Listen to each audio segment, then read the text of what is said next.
આજે આપણે બનાવીશું વાટેલી દાળના ખમણ પરફેક્ટ રીત સાથે, અને આપણે અંદર ચોખા એડ કરીશું.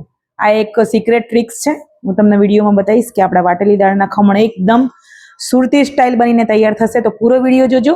જય શ્રી કૃષ્ણ બધાને, સ્વાગત છે તમારું મારા કિચનમાં. તો તમે વિડીયોમાં જોઈ શકો છો, અહીંયા જે વાડકી બતાવી રહી છું એ વાડકીના માપથી આપણે બનાવ્યું છે. 2 વાડકી મેં ચોખા લીધા છે અને 4 વાડકી મેં અહીંયા ચણાની દાળ લીધી છે. એને ઓવરનાઇટ મેં એને પલાળીને રાખી હતી. તો હવે મોર્નિંગ થઈ ગયું છે, તો આપણે દાળને હવે પીસીને રેડી કરી લઈશું. તો દાળને પીસવા માટે આપણે ખાટી છાશ અથવા તો ખાટું દહીંનો અહીંયા ઉપયોગ કરવાનો છે. બિલકુલ સ્કીપ ના કરતા, જો હોય તો અવશ્ય એડ કરજો, એકદમ તમને સુરતી ટેસ્ટ આવશે. તો વાટેલી દાળ આપણે આ રીતે સરસ પીસી લેવાની છે. આવું દરદરું સ્ટ્રક્ચર હોય એ ટાઈપનું રાખવાનું છે, એકદમ મેશ નથી કરવાનું. એકદમ બજાર જેવા જ ખમણ બનીને તૈયાર થશે. ખાધા પછી બિલકુલ એવું નહીં લાગે કે આપણે ઘરે બનાવ્યા છે. કોઈ અજાણ્યા વ્યક્તિને આપશો તો બિલકુલ એવું લાગશે કે બજારથી જ લાવ્યા છે. તો અહીંયા આપણે ચોખાને પણ પીસી લઈશું, થોડીક અહીંયા છાશ એડ કરીને. તો ચોખા અને દાળ બધું જ આપણે એકદમ પીસીને રેડી કરી લેવાનું છે. તો બધું બેટર આપણે પીસીને અહીંયા રેડી કરી લીધું છે. તો અહીંયા આપણે ચમચા વડે સરસ મિક્સ કરી લઈશું, જેથી કરીને ચોખા અને દાળ એક સરખું મિક્સ થઈ જાય અને પરફેક્ટ બની જાય. તો વધારે પડતું બેટરને અહીંયા પતલું નથી રાખવાનું, બેટર થોડું ઘાટું જ રાખવાનું છે.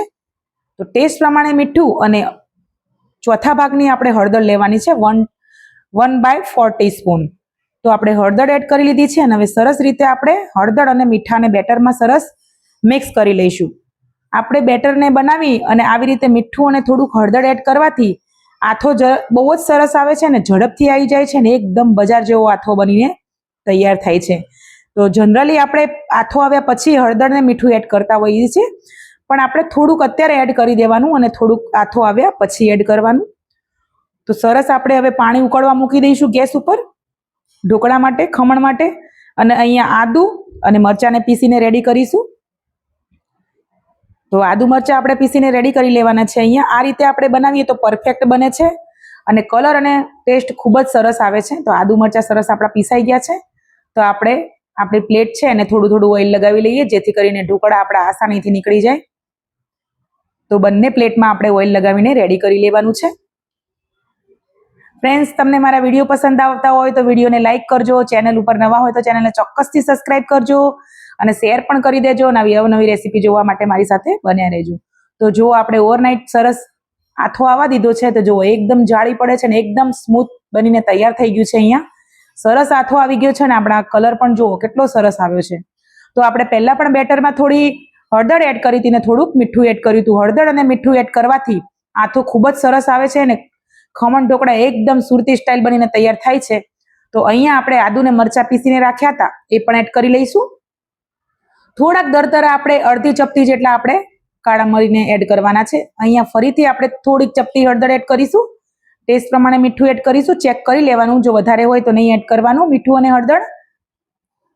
અને એક મોટો પાવડો આપણે ઓઇલનો એડ કર્યો છે. ઓઇલ એડ કરવાથી ખમણ આપણે એકદમ સ્પંજી અને સ્મૂથ બનશે. ખમણનું સ્ટ્રક્ચર પણ ખૂબ જ સરસ આવશે. તો અહીંયા આપણે 2 પાઉચ અહીંયા ઈનોના લેવાના છે, કેમ કે આપણે જે પ્રમાણે 4 વાટકી ચણાની દાળ લીધી છે ને 2 વાટકી ચોખા લીધા છે.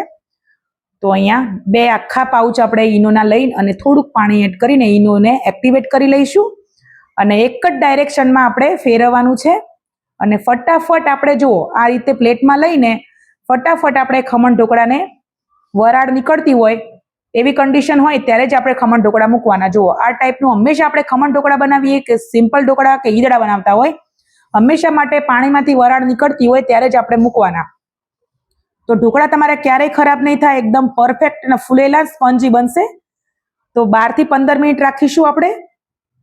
તો 12 થી 15 મિનિટ થઈ ગઈ છે. આપણે ખોલીને ચેક કરીએ, ચપ્પુ વડે ચેક કરીશું. ચપ્પુ આપણું એકદમ ક્લીન નીકળે તો જુઓ ખમણ ઢોકળા આપણા રેડી થઈ ગયા છે. નીચે ઉતારી અને 10 મિનિટ માટે ઠંડુ થવા દઈશું. હંમેશા માટે ઠંડુ થાય પછી જ ખમણ ઢોકળાને નીકળવાની કોશિશ કરવાની. જો ગરમ ગરમમાં નીકાળશો તો તમારા ઢોકળા એકદમ વિખાઈ જશે અને ખરાબ થઈ જશે. તો અહીંયા આપણા ખમણ ઢોકળા ઠંડા પડી ગયા છે. તો આપણે કટ લગાવી લઈશું. નાના મોટા જે તમને પસંદ હોય એ પ્રમાણે તમારે કટ લગાવી લેવાનો.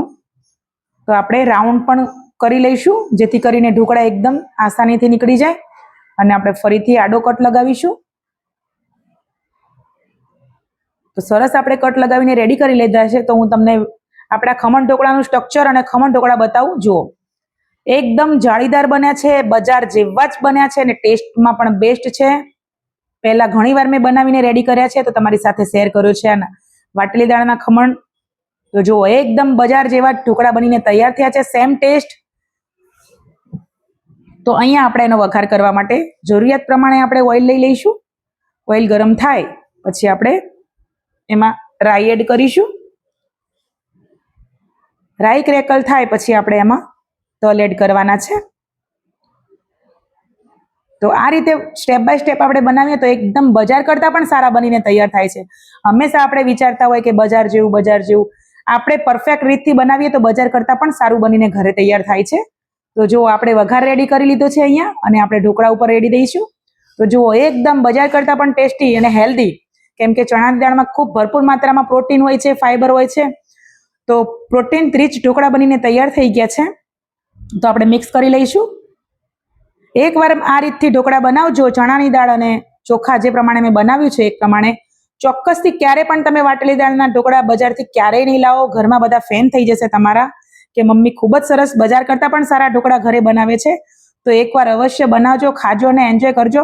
ઉનાળાની આ ગરમીમાં શાક રોટલી ખાવાનો કંટાળો આવતો હોય તો આવા ઢોકળા બનાવીને ખાઈ લેવાના, મજા જ પડી જાય. ઘરમાં પણ બધા ખુશ થઈ જશે.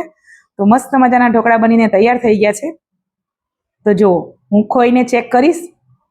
તો એકદમ ટેસ્ટી અને હેલ્ધી. મળીશું નેક્સ્ટ વિડીયોમાં. જય શ્રી કૃષ્ણ બધાને.